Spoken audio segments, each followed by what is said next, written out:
আসসালামু আলাইকুম, welcome to complete legal remedies. আমাদের দেশে অনেকের মনেই প্রশ্ন যে ছেলে এবং মেয়ে যদি ভিন্ন ধর্মী হয়ে থাকে তাহলে তাদের মধ্যে কি বিয়ে সম্ভব? তাদের মধ্যে যদি বিয়ে হয়েও থাকে তাহলে এই বিয়েগুলো কি কি প্রক্রিয়ায় সম্পন্ন হয়ে থাকে? আমাদের আজকের আলোচ্য বিষয় হলো এই ছেলে এবং মেয়ে যদি ভিন্ন ধর্মী হয়ে থাকে তাহলে তারা কি কি প্রক্রিয়ায় বিয়েগুলো সম্পন্ন করবে এবং এই বিয়েগুলো সম্পন্ন করতে কি কি শর্ত পূরণ করতে হবে।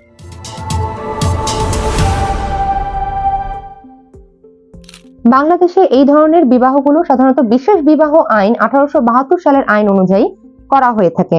প্রথমত বর ও কনেকে একটি এফিডেভিট বা হলফনামায় সই করতে হবে। এরপর আপনাকে এই হলফনামা এবং বা এফিডেভিটটি নোটারি করতে হবে একজন বিজ্ঞ আইনজীবীর মাধ্যমে। এরপর সরকারের অনুমোদিত বিশেষ বিবাহ নিবন্ধক অফিসে যে একটি প্রয়োজনীয় ফর্ম এবং 3 জন সাক্ষীর মাধ্যমে প্রয়োজনীয় সব কাজ শেষ করতে হবে। বিশেষ বিবাহ সম্পন্ন করতে কয়েকটি শর্তের প্রয়োজন হয়ে থাকে। এই শর্তগুলো হলো, প্রথমত গ্রেগরিয়ান ক্যালেন্ডারের মতে ছেলের বয়স কমপক্ষে 18 বছর এবং মেয়ের বয়স কমপক্ষে 14 বছর হতে হবে।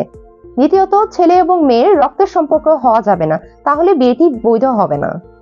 তৃতীয়ত যদি দুজনের বয়স 21 বছরের কম হয়ে থাকে তাহলে তাদের পিতা কিংবা অভিভাবকের কাছ থেকে সম্মতি নিতে হবে। বিশেষ বিবাহ সম্পন্ন করার জন্য আপনাকে এই 3টি শর্ত অবশ্যই পূরণ করতে হবে।